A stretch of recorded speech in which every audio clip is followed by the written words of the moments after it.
Hi, I'm Daniel Butler. Welcome to another edition of America's Dumbest Criminals.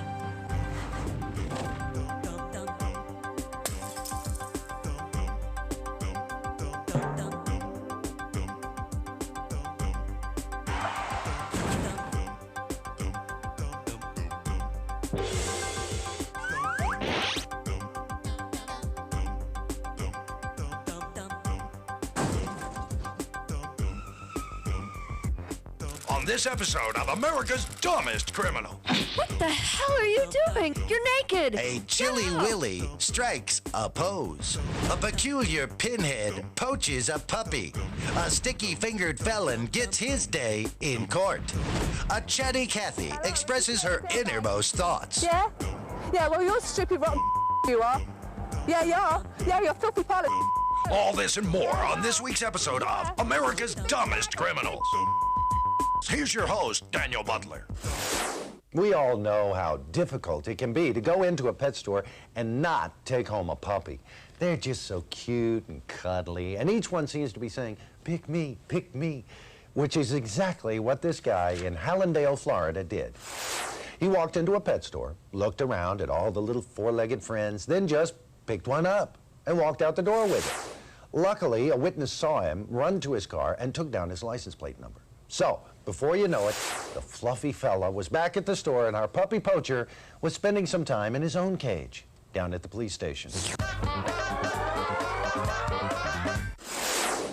Our next story is written in poetic form, and we call it Ode to a Dumb Criminal. Brain of mush and clothes of jail, he did scale the prison wall. Spots a car with driver there, policeman too, he doesn't care. Make haste, oh can't you see, the warden sure is after me. Back to prison, I'll not go. What? Who's this? A cop? Uh-oh. To the crook, two down of our thumbs, for something stupid this way comes.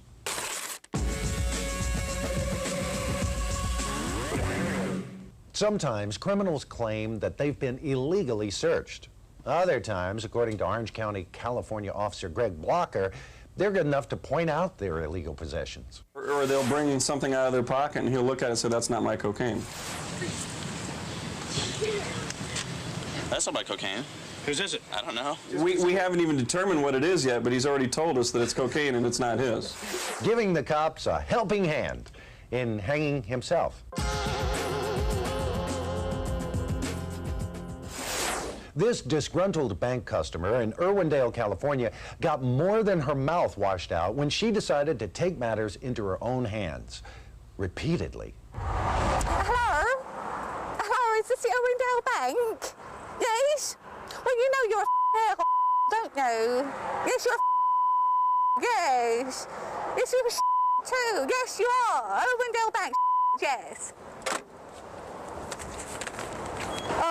I'd like to speak to the manager, please. You know you're a son of a you're a son of a you know that? Yes, you are. No, yes, you are. You're a head too. Over the course of a month, she made over 1,500 obscene phone calls to the bank, and believe it or not, even took the time to write down her slanderous speeches. Hello, is this the Irwindale Bank? Yeah? Yeah, well, you're a stupid, rotten bastard, you are. Yeah, you are. Yeah, you're a filthy pile of dog too. Yeah, you are. Yeah, you're a stupid big bag of pig I don't care. I don't care. You're a flea-infested sack of you are. Yeah, you are. Yeah, you are. You're an You're a You're a piece of bullshit. Yeah, you are. You're a oh, you're a face. Yeah, that's what you are. You're a face. Yeah, isn't that good? Yeah. Whoa, excuse me. Her lengthy, law-breaking lectures led the police to her preferred payphone where our delinquent dramatist was waiting, script in hand. She now has 6 months in minimum security to work on her cliff notes. Go back to the couch and assume the position. And now, Crimes of the Week with Daniel Butler and Beaumont Bacon. I'm Daniel Butler, and this is my comical co-host, Beaumont Bacon. Hello, Daniel. Hi, Beaumont. How are you doing today? Well, certainly better than this Wichita Falls woman. Hoping the state government would forgive and forget, she applied for a clerical job in the bad check department of the county attorney's office. Bad check department, huh? After monitoring her name and social security number in the database, the county attorney gave her a personal one-on-one interview, reviewing her past experience and present outstanding warrants for passing bad checks. Okay. That's not all she passed. I take it she did not get the job. No, but she did get 2 to 5. Well, years. We've got checks bouncing from coast to coast, folks. A California woman tried to cash a check made out to Mary Smith, Anytown, USA. I take it her name wasn't Mary Smith. No. And she wasn't from Anytown, USA? Nope. No, but she insisted the check was real. Yeah, even though it was printed on a glossy coupon paper and was clipped from a magazine. So she was arrested? Yes. Oh, good. I'm good, aren't I? Yeah, you are.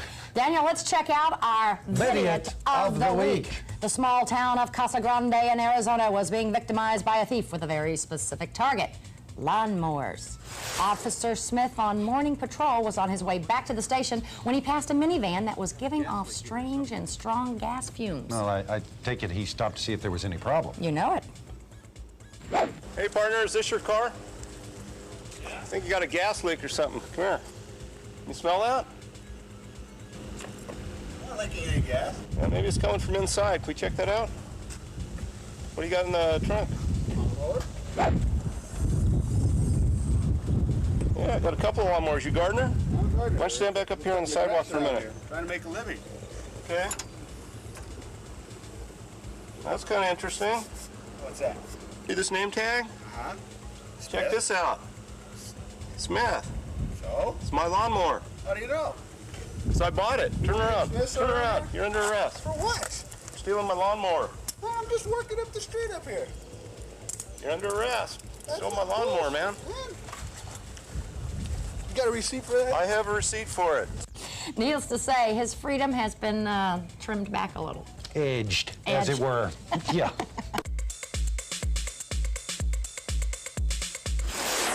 People make personal calls from work all the time. Whether you're attempting to cut down on your home phone bill or subtly trying to make up for that raise you didn't get, or because you just want to share the events of your day with someone who cares. A guy in Lancaster, North Carolina, decided to make a few phone calls from a house he had just robbed and bragged to his friends about how well things were going for him there at home. However, one of his friends had caller ID scanning on their phone and knew that this number was not his. Knowing that this guy was always getting into some kind of trouble, his acquaintance immediately contacted the police, who quickly traced the call and picked the phone fool up a few minutes later as he was preparing to contact someone else. However, they did let him make one more call, but it can easily be traced to the Lancaster Police Department.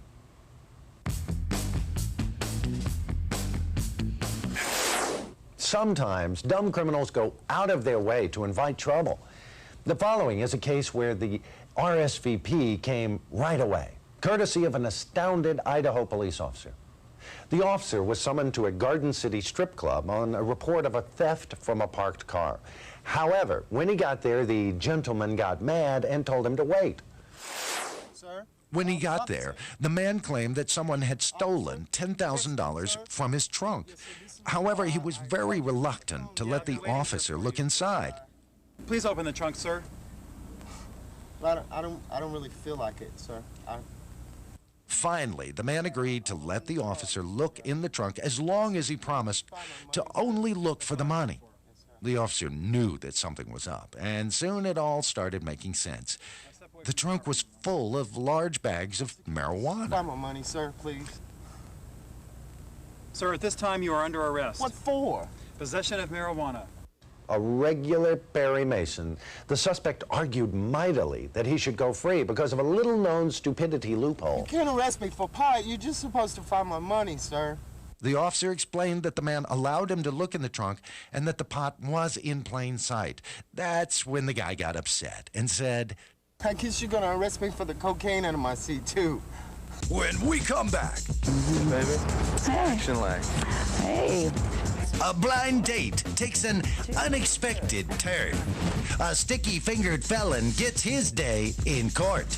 A crook leaves a few things back at the office. And later on the show, What the hell are you doing? You're naked. a Get chilly out. willy strikes a pose. All this and more coming up on America's Dumbest Criminals. Freeze. Drop the remote. This next dumb criminal should have looked before he peeped. A very attractive vice officer had successfully collared her John, who was being led away under protest by her partner. I didn't do nothing. I need you to go with me over here. And with the argument still in plain sight, a second parole-bound paramour decided to make his move. Baby, Hey. action like.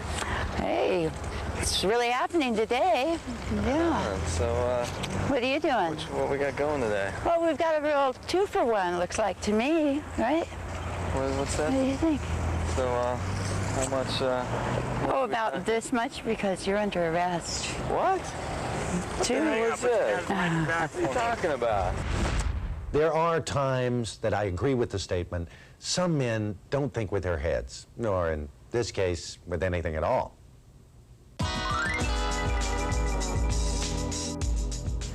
What does a burglar do when he's about to go on trial? Think of excuses. Bad childhood, no money, society's rejection, or this sweet slice of silliness. In West Palm Beach, Florida, a 54-year-old burglar was caught red-handed in the act with tools, loot, and clothes, etc. However, in court, his lawyer claimed that his client was temporarily insane because of cotton candy, which the crook had been eating throughout the day as well as during the robbery. He claimed that this caused his client's blood sugar level to shoot off the chart, drastically impairing his judgment. Maybe he was just suffering from some kind of disco dementia.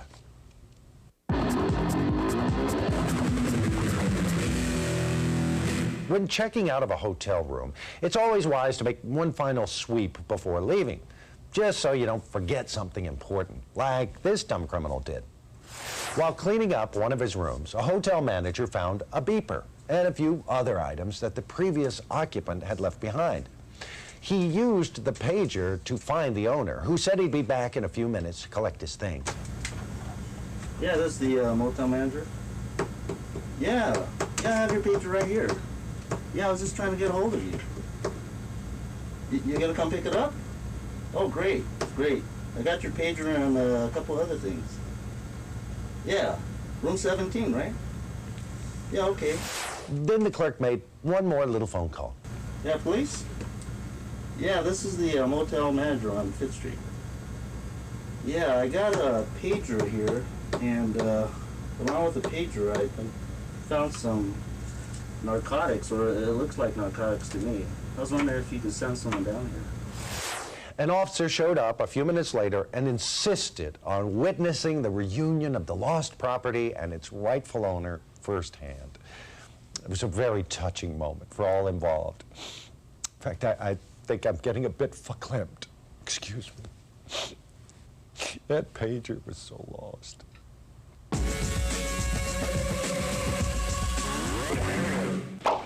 Armored cars are an inviting target for dumb criminals because behind all that armor, there's usually a lot of money. But one crackpot crook learned that the armored door swings both ways. Armed and definitely dangerous, the criminal came out of nowhere and took the guard by surprise. Stick him up. Get around the corner. Get around. Oh, look at all this money. And that's when the heist hit a snag, a solid steel snag.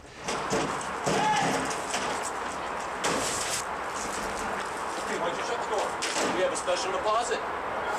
The police could tell it was a brand new crime because the freshness was locked in, which will soon be a familiar feeling for our bungling burglar.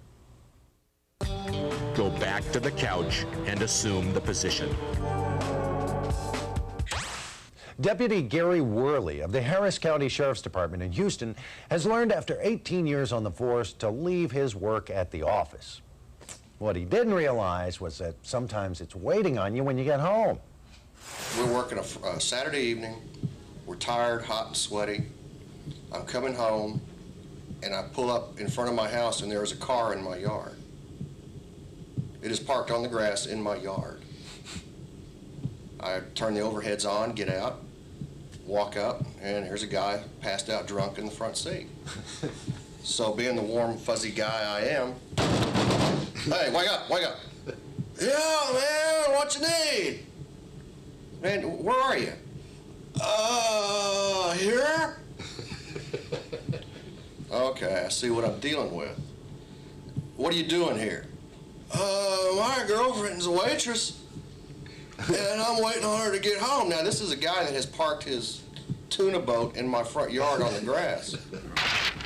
And I'm looking at him, I said, get out of the car. She said I could wait here, she lives here. Get out of the car. Put him in my car now. This is just a PI, Class C, dumb and stupid, too much to drink, not enough brains. So, because I take him out of the car, I have to tow the car and get it out of my yard. Trouble is, when I'm inventorying the car prior to towing, I find all his marijuana. And a simple Class C nothing has turned into a felony arrest. The defense attorney called me later and said, tell me that what I'm reading didn't really happen. Hey, bud, if you can't handle the truth, I don't know what to tell you. Here it is.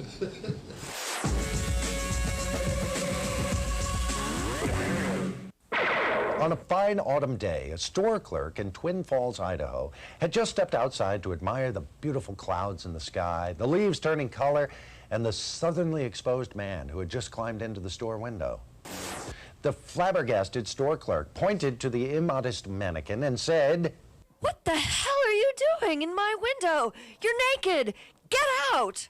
But the bare-bottomed boob wouldn't budge. The cops were called, and after a brief struggle, Twin Cheeks was escorted to the county jail, where he was given 30 days to reflect on his measurable talents.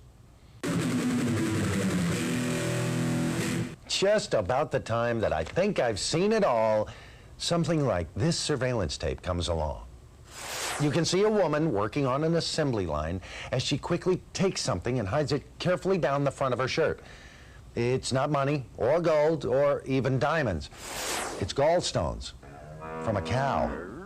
Seems that they are used as some kind of aphrodisiac in the Asian market and are considered valuable. Gallstones? Whatever happened to just a simple dinner and a movie? Movie.